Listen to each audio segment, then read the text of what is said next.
नमस्कार, मैं हूं आपके साथ शुभांगी सिंह मिश्रा और आज का हमारा मुद्दा है धर्मांतरण, एक अंतहीन रण। दरअसल छत्तीसगढ़ में धर्मांतरण का मुद्दा ऐसा है जो हर कुछ वक्त में सुर्खियों में लौट आता है। यानी ये कहा जाए कि धर्मांतरण का मुद्दा छत्तीसगढ़ के लिए कोई नया मुद्दा नहीं है। कभी प्रार्थना सभा पर विवाद होता है तो कभी शव दफनाने को लेकर टकराव हो जाता है, कभी गांव में सामाजिक तनाव की खबरें सामने आने लगती हैं, तो वहीं धर्म स्वातंत्र्य कानून लागू होने के बावजूद कार्रवाई तो हो रही है, लेकिन विवाद खत्म होने का नाम नहीं ले रहे। ऐसे में सवाल उठता है कि आखिर धर्मांतरण पर यह संघर्ष क्यों नहीं थम रहा। आज इसी पर करेंगे चर्चा, लेकिन उससे पहले देखिए ये स्पेशल रिपोर्ट। छत्तीसगढ़ में धर्मांतरण सिर्फ कानूनी या धार्मिक मुद्दा नहीं रहा, ये लंबे समय से राजनीतिक बहस का केंद्र भी बना हुआ है। बीजेपी सरकार ने अवैध धर्मांतरण पर रोक लगाने के लिए सख्त कानून बनाया। दावा किया गया कि इससे सामाजिक विवादों पर अंकुश लगेगा और लोगों की शिकायतों का समाधान होगा। लेकिन बीते कुछ हफ्तों की घटनाएं बताती है कि जमीन पर तस्वीर अभी भी पूरी तरह नहीं बदली। प्रदेश के अलग अलग जिलों से धर्मांतरण को लेकर विवाद, विरोध और तनाव की खबरें लगातार सामने आ रही है। यानी कानून लागू होने के बाद भी ये मुद्दा शांत होने की बजाय बहस और टकराव की वजह बना हुआ है। इसी को लेकर कांग्रेस सरकार पर सवाल उठा रही है। कांग्रेस का आरोप है कि धर्मांतरण जैसे मुद्दों को राजनीतिक रूप से जिंदा रखा जा रहा है।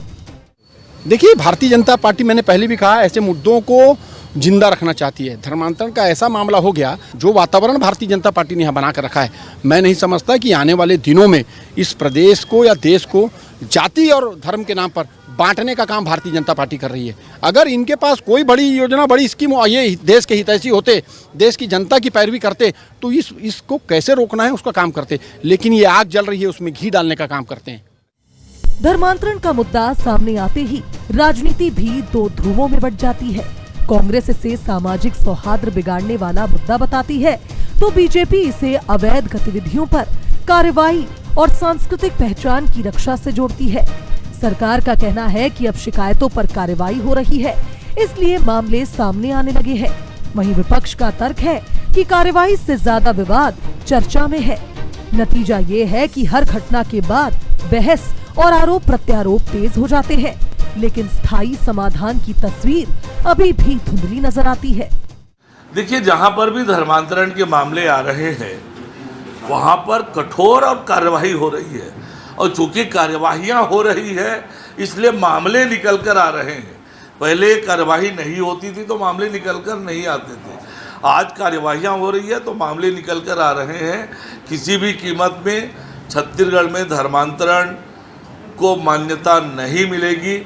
धर्मांतरण करने वालों पर, कराने वालों पर कठोर कार्यवाही होगी। बस्तर के पिपलावंड गांव में धर्मांतरण का आरोप, सरकारी जमीन पर कब्जे के आरोपों को लेकर विवाद। बिलासपुर जिले में 16 महीनों में 58 मामले दर्ज। कांकेर के कोलियारी गांव में धर्मांतरण को लेकर तनाव। कवर्धा के लालमाटी गांव में प्रार्थना सभा को लेकर विवाद। नारायणपुर के भरंडा गांव में धर्मांतरण को लेकर दो पक्षों में मारपीट। जांजगीर चांपा में स्कूल की प्रधान पाठक पर आरोप। प्रधान पाठक पर धर्मांतरण के लिए प्रभावित करने के आरोप। छत्तीसगढ़ में धर्मांतरण का मुद्दा एक बार फिर राजनीतिक और सामाजिक बहस के केंद्र में है।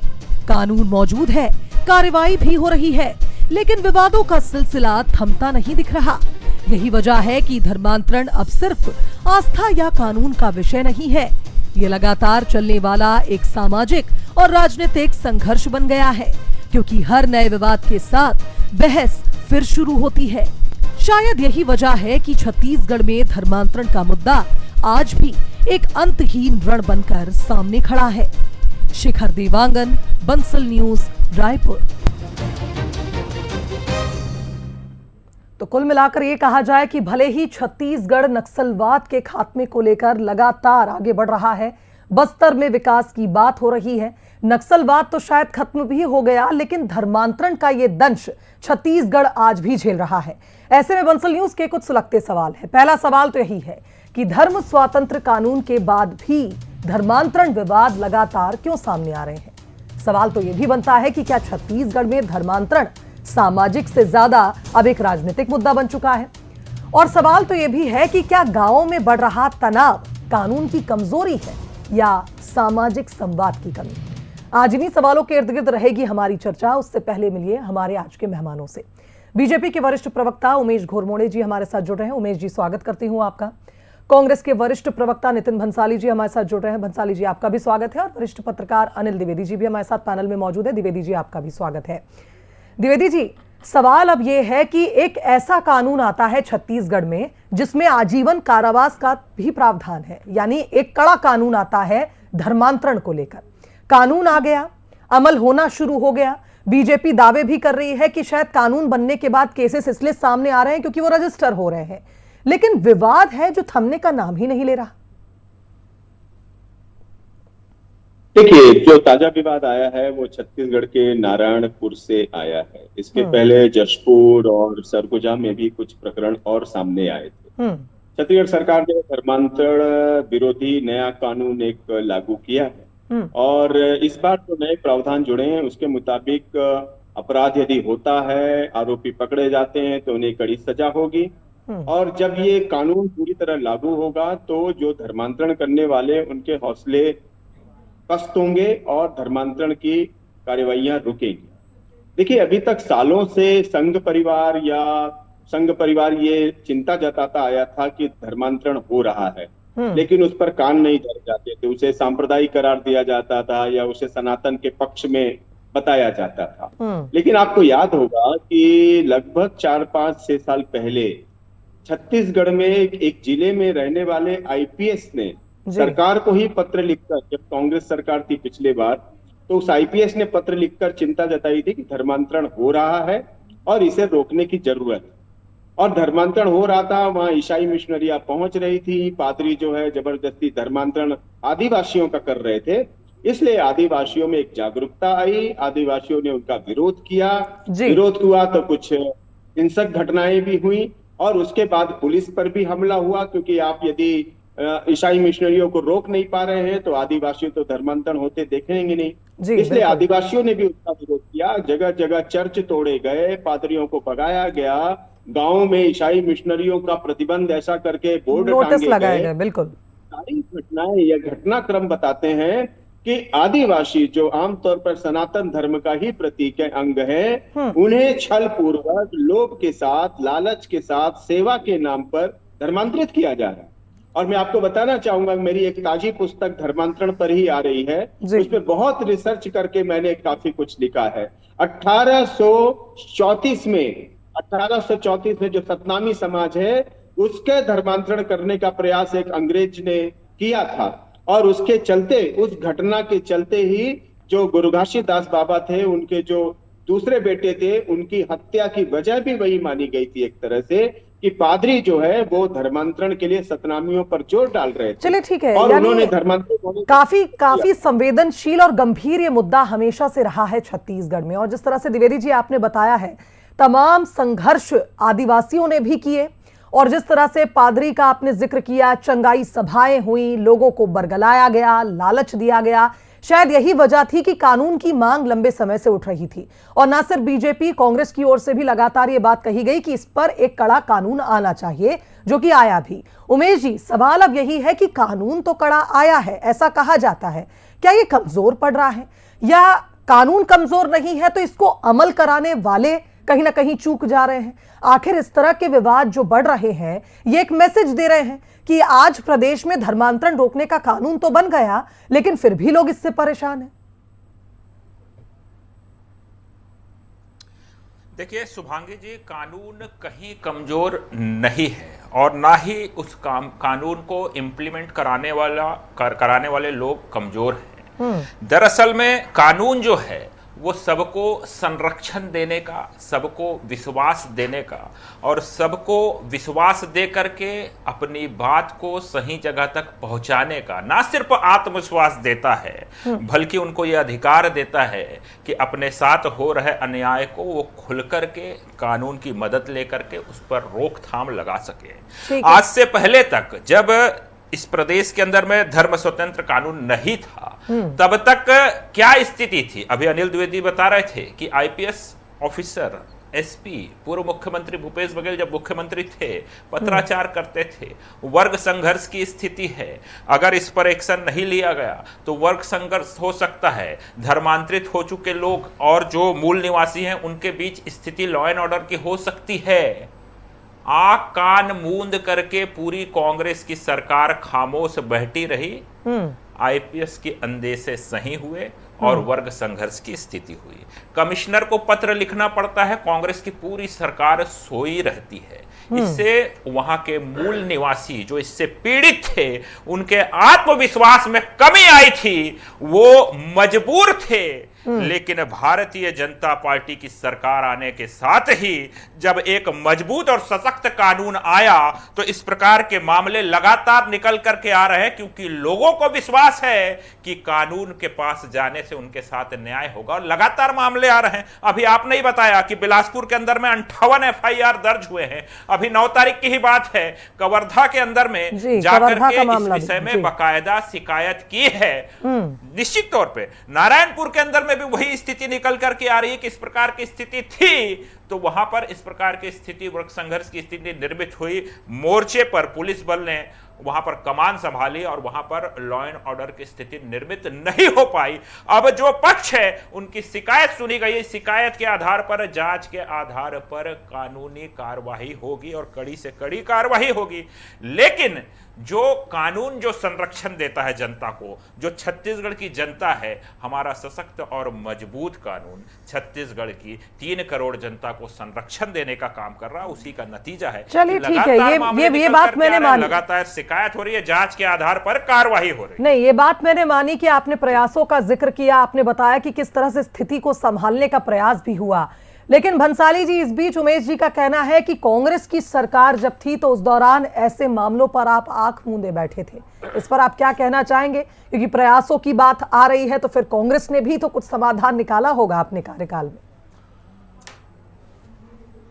2.5 साल हो गया इनको सरकार बने, अभी तक के सिर्फ कांग्रेस ने ये किया वो किया, और केंद्र में कोई सवाल पूछो तो जवाहरलाल नेहरू ने ये किया और वो किया, महात्मा गांधी तक के चले जाते हैं। दुख होता है कि कभी प्रार्थना सभा के नाम पर, कभी शव दफनाने के नाम पर लगातार मामले सामने आ रहे हैं। इस सरकार ने सरकार बनी तभी कहा था, पहले ही कहा था मैनिफेस्टो में कि हम धर्मांतरण के खिलाफ कानून लाएंगे। 2.5 साल इनको कानून लाने में लग गया, कानून भी बन गया और खुद कह रहे हैं कानून बन गया। कानून बन गया पर कानून लागू नहीं हो पा रहा है, उस कानून का वजूद नहीं है, जिस कानून का भय नहीं है। लगातार घटनाएं सामने आ रही है।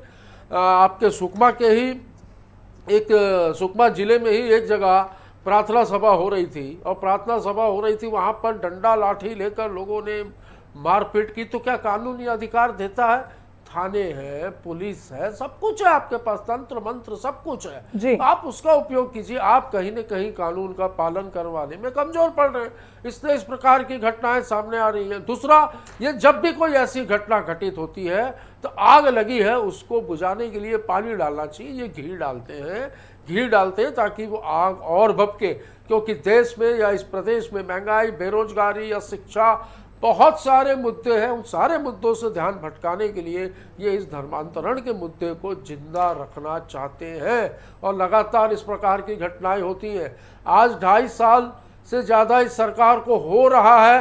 अब तो मुझे ऐसा लगता है कि इनको ये नहीं कहना चाहिए कि कांग्रेस की सरकार के समय ये होता था वो होता था। आज क्या हो रहा है, हमें इस बात पर बात करनी चाहिए।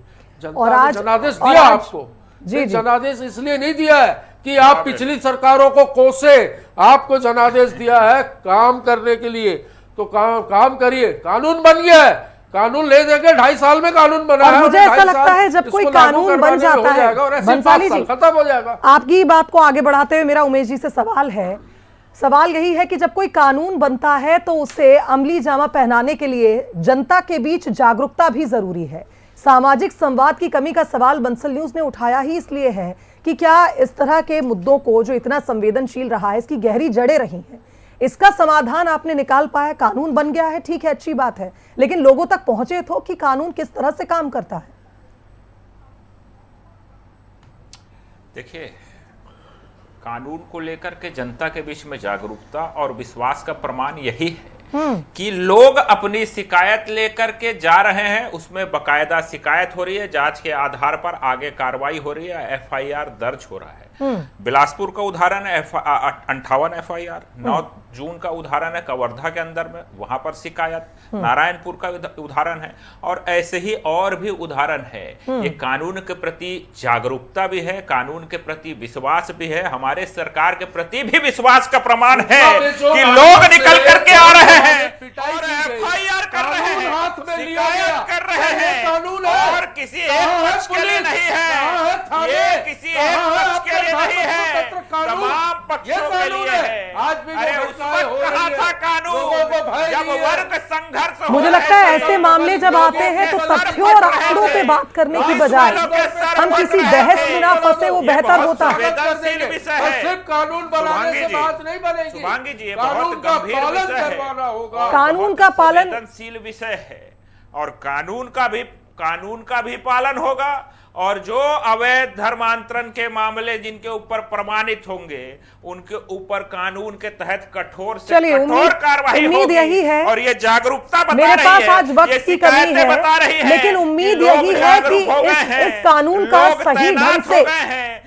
इस प्रकार की अवैध गतिविधि अब छत्तीसगढ़ में नहीं चलिए। उमेश जी, चल रही है मेरी यही उम्मीद है कि जल्द से जल्द ऐसे मामलों में कमी आए देने वाले लोग और इस तरह के विवाद में कर दिया, बिल्कुल इस तरह के विवाद में छत्तीसगढ़ ना फंसे, क्योंकि ये ऐसा धर्मांतरण का दंश है जो वर्षों बीत गए छत्तीसगढ़ झेलता आ रहा है। भोले भाले लोगों को, कमजोर लोगों को निशाना बनाया जाता है। ऐसे में बहुत जरूरी है कि इस कानून को सही ढंग से इंप्लीमेंट कराया जाए और लोगों तक पहुंचे कि उनके क्या अधिकार हैं और वो कैसे इस तरह की घटनाओं में अपना विरोध भी दर्ज करा सकते हैं, आवाज उठा सकते हैं। बहुत शुक्रिया आप तीनों मेहमानों का। आज वक्त की कमी है, इसलिए इस डिबेट को मैं यहीं क्लोज करती हूं। इसी के साथ आज का मुद्दा में फिलहाल इतना ही। आप देखते रहिए बंसल न्यूज। नमस्कार।